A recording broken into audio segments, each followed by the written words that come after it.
Apocalipsis 16, vamos leer, yo leo un versículo, la iglesia lee el siguiente, así dice la santa y poderosa palabra de Dios. Oí una gran voz que decía, perdón, yo voy a leer todo el texto, y ustedes lean silenciosamente. Oí una gran voz que decía desde el templo a los 7 ángeles, id y derramad sobre la tierra las 7 copas de la ira de Dios. Fue el primero y derramó su copa sobre la tierra, y vino una úlcera maligna y pestilente sobre los hombres que tenían la marca de la bestia y que adoraban su imagen. El segundo ángel derramó su copa sobre el mar, y éste se convirtió en sangre como de muerto, y murió todo ser vivo que había en el mar. El tercer ángel derramó su copa sobre los ríos y sobre las fuentes de las aguas, y se convirtieron en sangre. Y oí al ángel de las aguas que decía, justo eres tú, oh Señor, el que eres y que eras, el santo, porque has juzgado estas cosas, por cuanto derramaron la sangre de los santos y de los profetas, también tú les has dado a beber sangre, pues lo merecen. También oí a otro que desde el altar decía, ciertamente, Señor Dios Todopoderoso, tus juicios son verdaderos y justos. Y el cuarto ángel derramó su copa sobre el sol, al cual fue dado quemar a los hombres con fuego. Y los hombres se quemaron con el gran calor y blasfemaron en el nombre de Dios, que tiene poder sobre estas plagas, y no se arrepintieron para darle gloria. El quinto ángel derramó su copa sobre el trono de la bestia, y su reino se oscureció de tinieblas, y mordían de dolor sus lenguas, y blasfemaron contra el Dios del cielo por sus dolores y por sus úlceras, y no se arrepintieron de sus obras. Hasta ahí nomás. Querido Dios, habla a nuestro corazón a través de tu palabra. Ministra a tus hijos, Señor, tu Santo Espíritu, en el nombre de Jesús, aclare nuestro entendimiento para comprender y para aplicar y actuar en tu verdad, en tus verdades, en el nombre de Jesús. Amén y amén. Puede tomar su asiento. Las copas y las trompetas son acontecimientos simultáneos. Los que no son amonestados por las trompetas de Dios, que nosotros ya hemos estudiado, son destruidos por las copas de su ira. Lo que es trompeta para algunos también puede ser copas para otros. Por ejemplo, la enfermedad que arrojó al rey Agripa I al infierno sirvió de advertencia para otros. Las trompetas son castigos de Dios, anuncios, avisos, preanuncios o preavisos, que también traen consecuencias catastróficas y mortales. Siempre las trompetas en Apocalipsis, que nosotros hemos estudiado, destruyen o atingen a la tercera parte de la tierra, pero las copas siempre destruyen en su totalidad. Es decir, la trompeta es un anuncio de lo que va a pasar si los hijos de los hombres no se arrepintieran en sus pecados. Las copas son la condenación, los juicios de Dios en contra del pueblo enemigo del pueblo de Dios, es decir, en contra de los enemigos del pueblo de Dios y de los enemigos de Dios. Nosotros vemos en el versículo 1 la primera copa que es derramada. Esa copa fue derramada sobre la tierra. Son úlceras malignas y pestilentes. Usted va a encontrar algo muy parecido en Deuteronomio 28, 27, en Hechos 12, 23, cuando habla acerca de esta plaga, de esta copa, de esta úlcera maligna. ¿Qué significa esto? Vemos también a la segunda copa, el versículo 3, que es derramada sobre el mar, y el mar se transforma en sangre de un muerto, como sangre de un muerto, sangre de muerto, y eso hace morir todos los seres vivientes de ese mar, del mar, y todo que en él hay. Usted va a ver eso reflejado en Éxodo 7, 17 al 21, en donde habla de las 10 plagas del Egipto. La tercera copa en el versículo 4. Si usted me acompaña con su Biblia.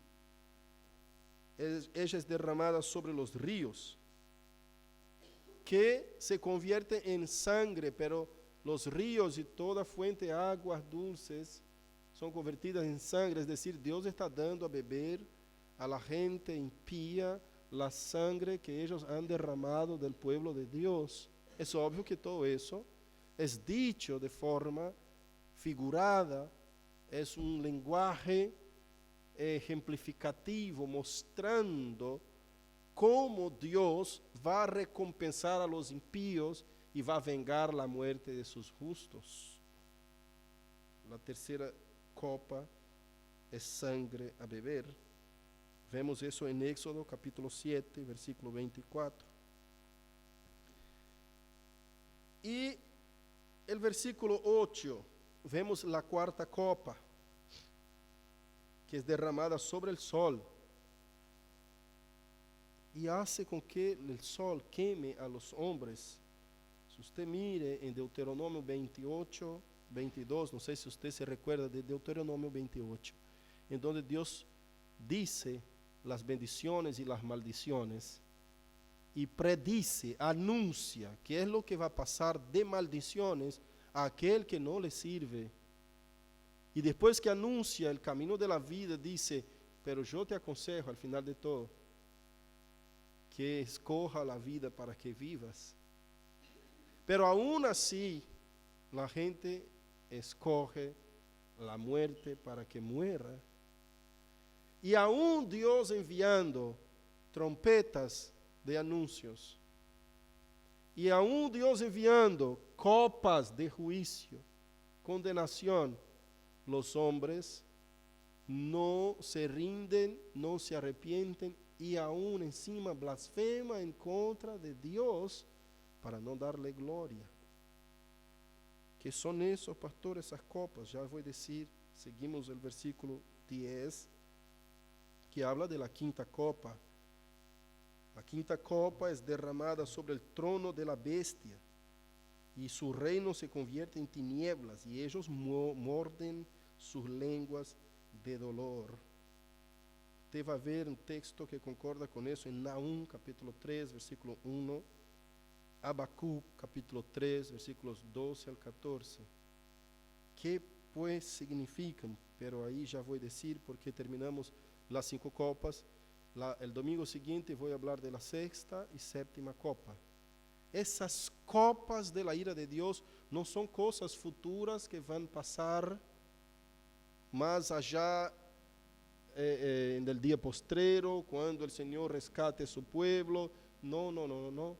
Esas copas son juicios, son castigos de Dios derramados sobre el pueblo impío que persigue al pueblo de Dios, acometiendo al mundo de atrocidades, de catástrofes, de dolores, acometiendo y demostrando al hombre y al ser humano de que él es incapaz de evitar circunstancias, de que él es limitado en su ciencia, en su conocimiento, y que quien gobierna sobre él es el Dios que sabe gobernar todas las plagas y pestilencias, que es derramado el mismo Dios que ha derramado las plagas y la pestilencia, es el Dios que gobierna sobre ellas. Vemos en uno de los versículos que ellos mismos no adoraron al Dios que puede gobernar a las plagas.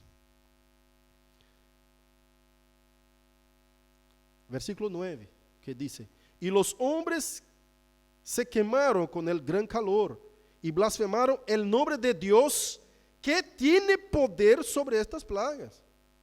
Y no se arrepintieron para darle gloria. Es como decir, ¿por qué no se rindieron y diciendo, tú eres el único que tiene poder sobre esas circunstancias? ¿Por qué no se rindieron? No se rindieron, sus corazones estaban grosos, ¿cómo? Engrosados, duros. Cerviz dura. ¿Qué es la cerviz? Esa parte de atrás del cuello que no se encurva, no dobla, no se rinde para tenerlo como Señor y prestar reverencia a Él. No, seguían con sus corazones engrosados. Eso todo ocurre mientras la iglesia está en la tierra. Y ojo, si usted ha acompañado conmigo el capítulo 15 que nosotros estudiamos, que esas 7 copas son las últimas plagas postreras, son las 7 plagas postreras, 7 plagas últimas. Es decir, vimos antes en las trompetas, en la 6ª trompeta, las 3 primeras plagas. Ahora estamos viendo las 7 postreras plagas. Son 10 plagas que Dios envía sobre el mundo a fin de rescatar su pueblo, a fin de hacer con que la gente se convierta. Trompetas están sonando, anunciando y avisando al pueblo que se convierta. Si no se convierte con el poder de la predicación del evangelio, porque tiene sordos sus oídos y ciegos sus ojos, Dios envía trompetas que son señales, son calamidades, y la gente, en lugar de rendir culto y adorar al Dios que tiene poder sobre las plagas, empieza a decir, ¿por qué hay tanta calamidad en el mundo? Solamente podemos tener un Dios malo. Dios no puede ser todopoderoso y ser bueno, porque si Él es todopoderoso y bueno a la vez, Él tenía que detener la maldad del mundo. Si Él no la detiene, ¿por qué no es todopoderoso? Así que ya comprendemos que Dios no todo puede, porque el mal está en el mundo, porque Dios no lo puede detener. Pero si Dios todo lo puede, entonces es un Dios que todo lo puede y es malo, porque no detiene el malo si es totalmente bueno. Entonces la gente empieza a blasfemar en contra de Dios. Aún Dios enviando y demostrando que el ser humano no tiene poder y fuerza, en contra de su gobierno y de su autoridad soberana. Pero que eso nos declara, hermanos, nos declara y nos hace regresar, nos declara la salvación de Dios y nos hace regresar al Egipto. Que vemos totalmente la misma historia, Dios haciendo una figura, una imagen, para que nosotros miremos esa imagen de la liberación del pueblo de Israel en el Egipto, la manera como Dios hizo, las 10 plagas que Dios ha enviado, cómo Dios ha rescatado su pueblo, y Dios mandaba las plagas mientras estaba su pueblo en el Egipto. Y vemos esa figura perfecta de lo que va a pasar en el día postrero, de lo que va a pasar a la humanidad.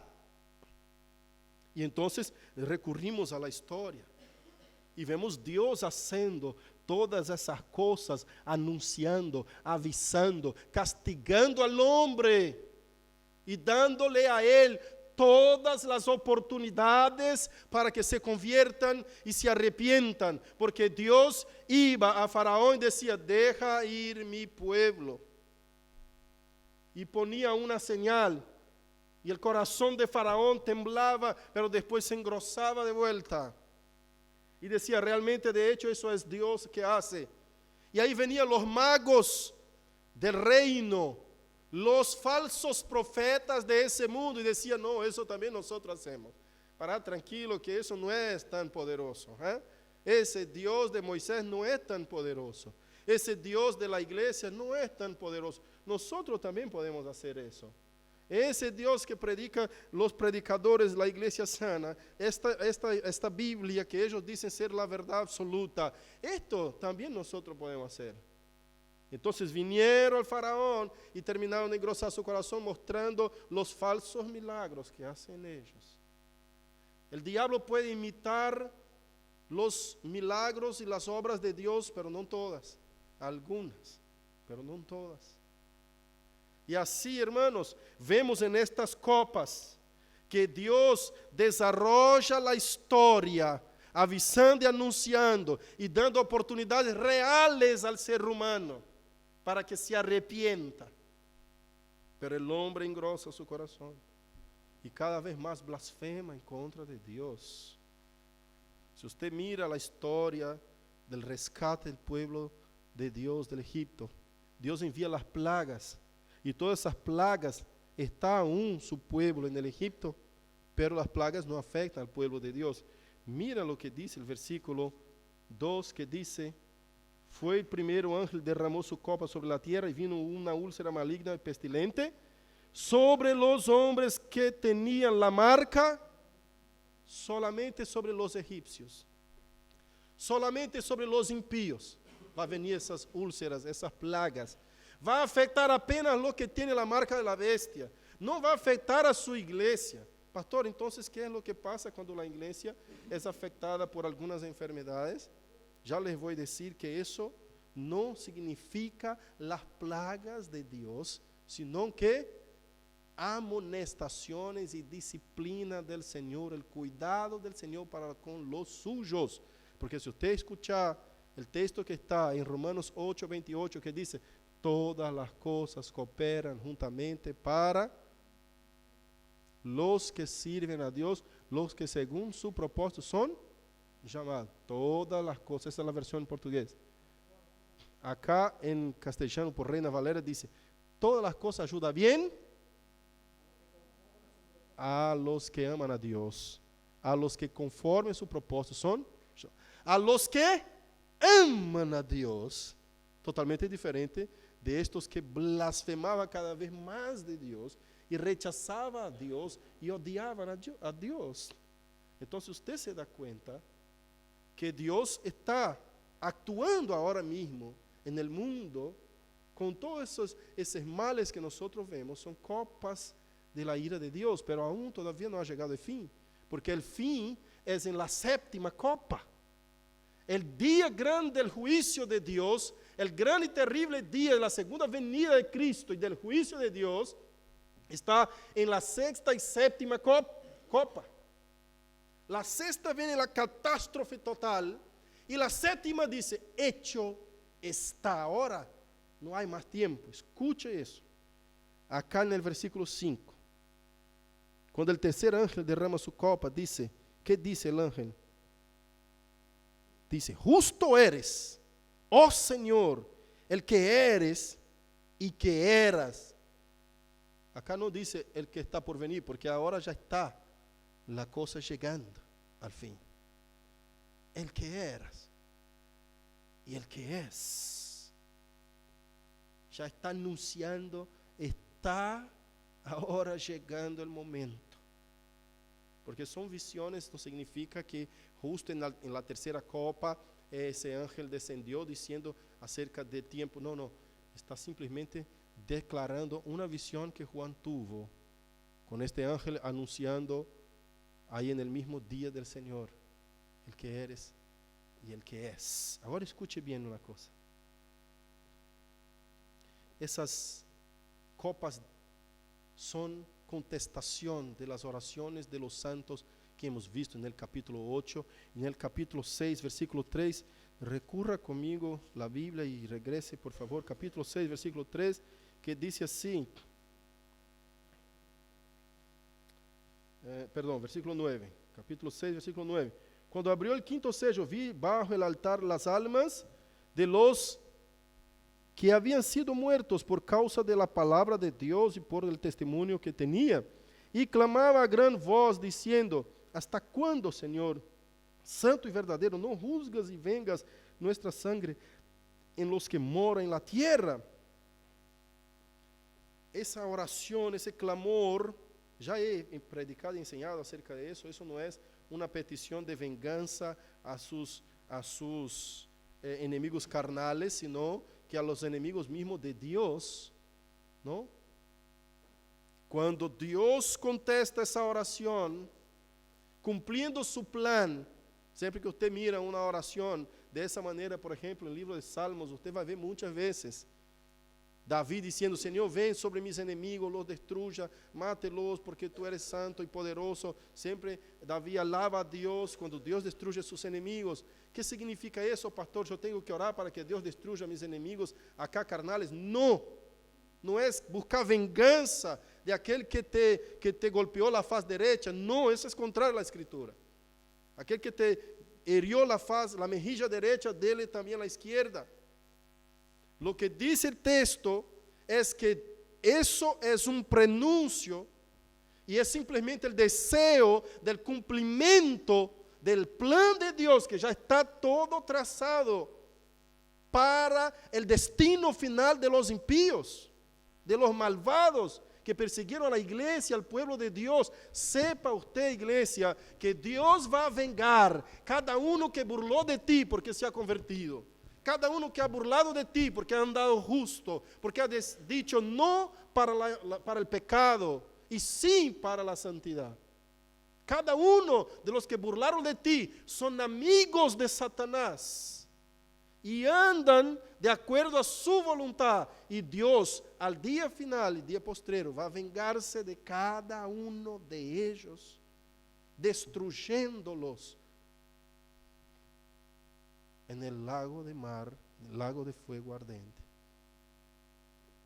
Pero pastor, ¿será que aquel que burló de mí ayer puede ser que se convierta? Sí, puede ser, pero está andando en la corriente de ese mundo según opera el espíritu de las potestades del aire en los hijos de la desobediencia y son por naturaleza hijos de ira. Si no se convierte, va a ser destruido en el día postrero. Va a ser destruido por los juicios de Dios. Por eso, a veces, la copa para la destrucción de uno sirve de advertencia para que los demás teman a Dios como trompeta para otros. Juicio y trompeta caminan juntos. Por eso la oración del creyente por los impíos es para que Dios los destruya en la cruz de Cristo. Destruya el viejo hombre, el yo, la maldad de su corazón, para no ser destruido en el día final, el gran juicio. Porque hay apenas dos destinos para toda la humanidad, hermanos. Y ya me pasó 26 minutos. Destrucción. Destrucción en la cruz o destrucción en el lago de fuego. Oh, el hombre es destruido por el poder del evangelio, o es destruido en el día postrero. Y nosotros vemos acá eso declarado claramente. Así que Dios derrama todas esas copas de iras, esas copas de ira, de su ira, mientras está en la iglesia, pero no nos afecta. Y no nos afecta ¿por qué? Porque Dios cuida de su pueblo. Y ahora yo te voy a mostrar bíblicamente la diferencia entre el impío y el justo, entre el hijo de Dios y el hijo del diablo mismo. ¿Por qué habla tan fuerte, pastor? Porque mi Jesús habló de esa manera. Cuando debatía con los fariseos, dice: ustedes no tienen por padre a Abraham, el padre de ustedes es Satanás, porque él es mentiroso desde el inicio y ustedes buscan hacer la voluntad del Padre de ustedes. Nunca buscaron hacer la voluntad de mi Padre. Por eso en Mateo 7:15 Jesús dijo: ni todo que me dice Señor, Señor entrará en el reino de los cielos, sino el que hace la voluntad de mi Padre que está en el cielo. ¿Es hacer la voluntad de Dios o está haciendo la voluntad del diablo? Jesús dice: el que conmigo no junta, desparrama. No hay medio término. Apocalipsis dice que seas frío o caliente. Porque si es frío, puede convertirse. Si es caliente, está salvo. Pero no sea tibio. Y lo que hay en el mundo de tibios, los que están yendo a una iglesia y piensan estar creyente, piensa ser creyente, piensa que están con Cristo ya. Cuando uno va a predicar, no, ya soy cristiano. Y llega en casa y golpea a la esposa. Y llega en casa y da palazo a los niños. Ni llega en casa, en tránsito mismo ya dice todo lo que es contrario y actúa como un impío. Esos son los tibios. Es tan difícil sacar un tibio de la tibieza. No sé si existe esa palabra. Es tan difícil porque usted va a predicar y decir, hermano, tenés que vivir. No, ya pertenezco a la iglesia acá a la esquina, hermano, tranquilo, ya soy salvado. Pero hermano, no podés actuar de esa manera.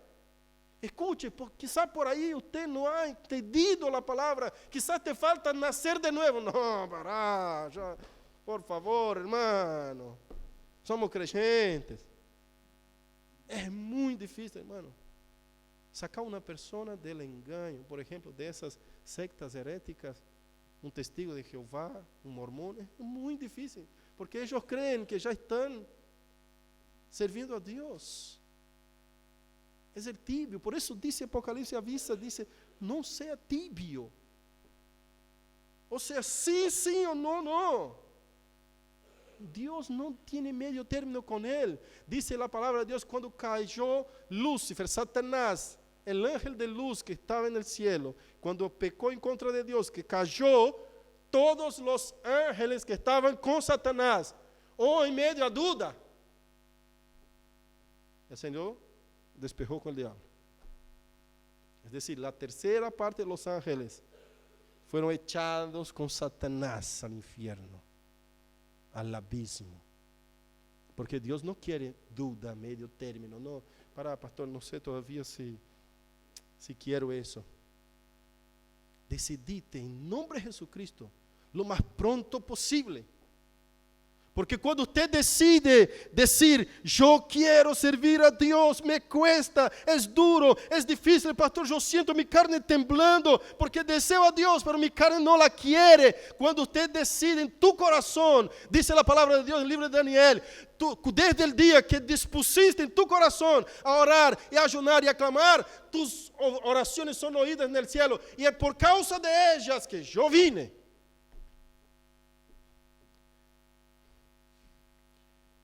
Entonces, por más que sea duro, difícil, tome la decisión de seguir, tenga firme en tu corazón, yo voy a seguir ese camino, ese hecho, esa confesión, digamos, de fe, ya hace con que el Espíritu Santo se agrade y diga, yo estoy contigo, yo te voy a ayudar, lo que tú no puedes hacer, yo voy a hacer por ti. Cuando usted no logra orar, yo con gemidos indecibles, yo voy a llevar tu oración, tu clamor al cielo. Pero no desista, no desanime. No quede en medio término. No quede más o menos. Para Dios no hay eso. Dios no le agrada. A Dios no le agrada eso. Más o menos, medio término, parar un cachito, esperar, yo voy de a poco. El nuevo nacimiento es de una, de golpe, hermanos. Necesitamos del nuevo nacimiento. Amén. Para cerrar, yo te voy a mostrar, como había prometido, bíblicamente, la diferencia del impío y del justo. Abra tu Biblia en Hebreos 12. En 5 minutos voy a intentar hacer eso. Hebreos capítulo 12, desde el versículo 6 adelante. ¿Por qué, pastor, que esas cosas no afectan a los creyentes? Cuando el creyente pasa por tribulación, por dificultad, por enfermedad, que también pasa el creyente porque está en el cuerpo de muerte, en el cuerpo mortal, en el cuerpo corruptible. Cuando pasa esto, el creyente no es copa de ira, pastor. ¿Por qué, pastor? Por causa del capítulo 12 de Hebreos, y ya vamos a leer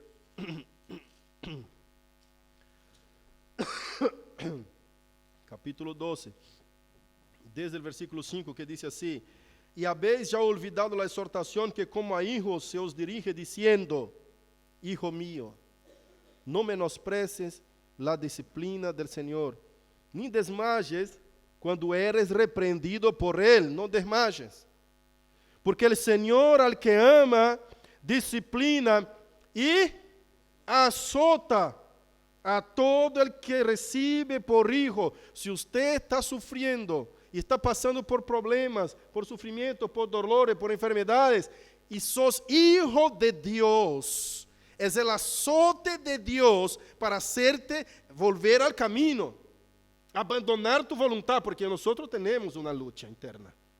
Estamos luchando contra nuestro yo para cumplir la voluntad de Dios. Nuestra voluntad cada rato quiere tomar el lugar primordial en nuestra vida.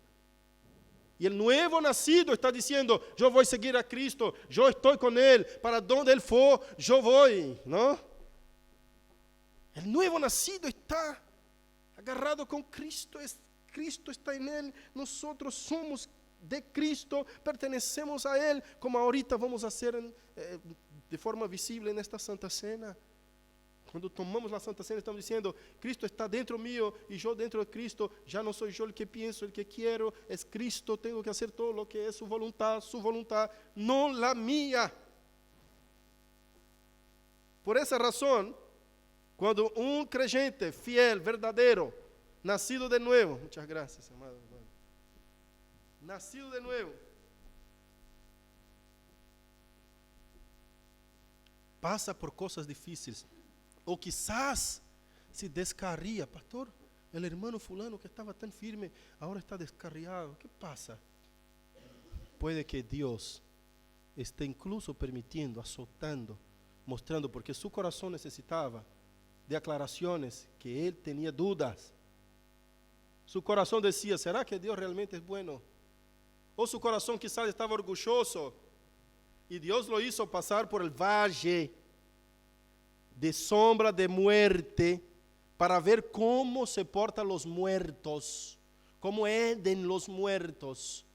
Y ahí viendo eso, regresa al Señor, pero el Señor mismo va a buscarlo como una oveja perdida, como el hijo pródigo. Todo eso es bíblico. Dios mismo va a buscar, porque Dios corrige al hijo, y Dios azota y lo va a disciplinar y lo va a corregir, para quitar de su corazón los dioses ajenos que le ponía dudas acerca de quién es su mismo Dios. Así como Dios puso el pueblo de Israel en el cautiverio babilónico para quitar de medio de ellos la adoración a los ídolos y para disciplinarlos y para soltarlos, hermanos, muchos murieron ahí.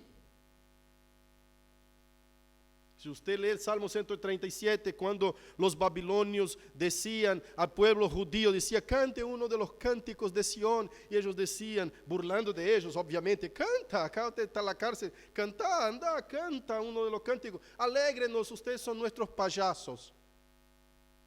Entonces ellos decían, ¿cómo cantaremos nosotros si nuestra tierra está destruida? Estamos en hiel de amargura. ¿Cómo entoaremos alabanza a nuestro Dios, cánticos alegres?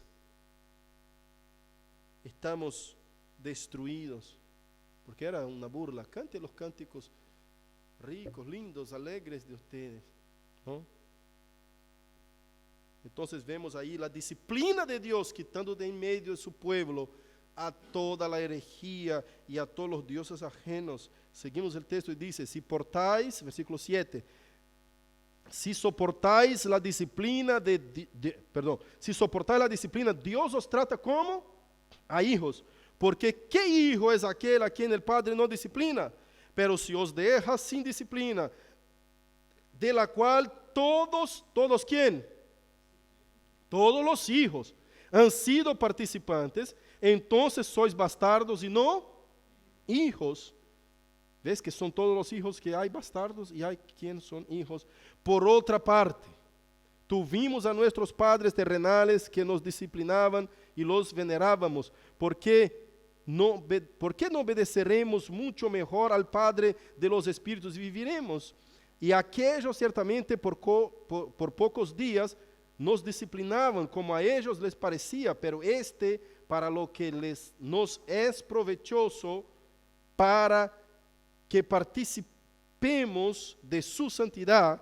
En verdad que ninguna disciplina al presente parece ser causa de gozo, sino de tristeza, pero después da fruto apacible de justicia a los que en ella han sido ejercitados. Es así que Dios hace con el Hijo, con el justo, con aquel que ama y sirve a Dios. Y cómo Dios trata al impío. Romanos capítulo 1 te va a decir justamente la diferencia del trato de Dios con el justo y del trato de Dios con el impío. De qué manera el Señor trata al justo y de qué manera trata el Señor al impío. Romanos capítulo 1, desde el versículo 21, dice así la palabra de Dios. Pues habiendo conocido a Dios, no le glorificaron como a Dios ni le dieron gracias, sino que se envanecieron en sus razonamientos y su necio corazón fue entenebrecido.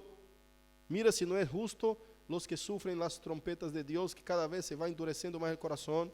Dios se va demostrando, se va mostrando a ellos, ellos van endureciendo su corazón. Versículo 22, profesando ser sabios, se hicieron necios y cambiaron la gloria del Dios incorruptible en semejanza de imagen de hombre corruptible, de aves, de cuadrúpedos y de reptiles. 24, por lo cual, como Dios actuó con ellos, Dios los entregó a la inmundicia en las concupiscencias de sus corazones, de modo que deshonraron entre sí sus propios cuerpos, ya que cambiaron la verdad de Dios por la mentira. Son mentirosos desde el inicio. ¿Se recuerda Jesús diciendo a los fariseos, quien es mentiroso es el hijo del diablo? Honrando y dando culto a las criaturas antes que al Creador. Cuando nosotros hacemos el culto de la manera que Dios no quiere y hacemos de la manera que nosotros nos gusta, ahí estamos dando culto a la criatura y no al Creador, el cual es bendito por los siglos. Amén. Por esto Dios los entregó, segunda manera de que Dios los entrega, pasiones vergonzosas, pues aún sus mujeres cambiaron el uso natural por el que es contra la naturaleza, y de igual modo, eso se llama lesbianismo, y de igual modo también los hombres, dejando el uso natural de la mujer, se encendieron en su lascivia unos con otros, cometiendo hechos vergonzosos, hombres con hombres, eso se llama homosexualismo, y recibiendo en sí mismo la retribución debida a su extravío. Versículo 28, y como ellos no aprobaron tener en cuenta a Dios, no me interesa lo que Dios piensa, yo quiero hacer de mi vida como yo quiero, yo soy el que gobierna mi vida, no es Dios que la gobierna, muy diferente del justo, muy diferente del salvo, que es disciplinado por Dios porque tiene Dios en cuenta. No teniendo Dios en cuenta, Dios los entregó a una mente reprobada para hacer cosas que no conviene, estando atestados de toda injusticia, fornicación, perversidad, avaricia, maldad, llenos de envidia, homicídios, contiendas, engaños y malignidades, murmuradores, detractores, aborrecedores de Dios, injuriosos, soberbios, altivos, inventores de males, desobedientes a los padres, necios, desleales, sin afecto natural, implacables, sin misericordia, quienes, habiendo entendido el juicio de Dios, Dios ha enviado su juicio, ha enviado sus trompetas, ellos han entendido el juicio de Dios, habiendo entendido el juicio de Dios, que los que practican tales cosas son dignos de muerte, no solo las hacen, sino que también se complacen con los que las practican. Ese es el hijo del diablo, a quien Dios primeramente los entregó a la inmundicia y a las concupiscencias de sus corazones. En segundo lugar, versículo 26, Dios los entregó a sus pasiones vergonzosas. Y en tercer lugar, Dios los ha entregado a una mente reprobada, versículo 28. ¿Por qué Dios trata con esos entregándolos y no los azota, no los corrige, no los hace regresar al camino? Porque no son sus hijos. Dice la palabra de Dios que en aquel gran día Él llamará a las ovejas a la mano derecha, los cabritos, los bodes a la mano izquierda. La oveja es oveja y el bode es bode. Aunque descarríe la oveja, el pastor va atrás de ella y la cuida y la restaura. El bode es bode por naturaleza. Dios trata de forma diferente a su hijo de los que son hijos de Satanás. ¿Son todos hijos de Dios? No, Romanos 8:5, si no me falla la memoria. Dice que los hijos de Dios son guiados según el Espíritu de Dios. Entonces, hermanos, esa es la gran diferencia. Que nosotros seamos conducidos por el Espíritu de Dios, que nos lleve a su voluntad. Que seamos nacidos de nuevo para tenermos en nuestra identidad la identidad de hijo de Dios. No son todos hijos de Dios. Juan 1:12 dice: vino para lo suyo, pero los suyos no lo recibieron. Pero todo aquel que le recibió, le fue dado el poder, la potestad, el derecho, son todos sinónimos, de ser llamado hijo de Dios. Efesios 1:6 dice que Dios nos ha adoptado hijos suyos, somos hijos de adopción. Entonces, dice también, no me recuerdo en qué pasaje, que Cristo es el primogénito de muchos hermanos, es decir, el primero que tiene la genética del nuevo nacimiento, de genética divina, genética de Dios, de la misma genética del nuevo nacimiento de aquel que se ha convertido, que ha sido adoptado hijo. Él se hizo hermano de Cristo en el sentido de tener la misma genética, naturaleza de Cristo, de Dios, de hijo de Dios. Así que nosotros, cuando nacemos de nuevo, de hecho, cambiamos nuestra manera de vivir en ese mundo. Somos preservados por Dios, somos guardados por Dios. Y el Espíritu Santo nos fortalece, nos ayuda, nos da aliento. Es Él que nos conduce en el nombre de Jesucristo. Amén. Gloria a Dios. No logré predicar 20 minutos. Ya son 12:45. Estoy de vuelta con los 45 minutos. Vamos a orar y vamos a participar, compartir la Santa Cena del Señor.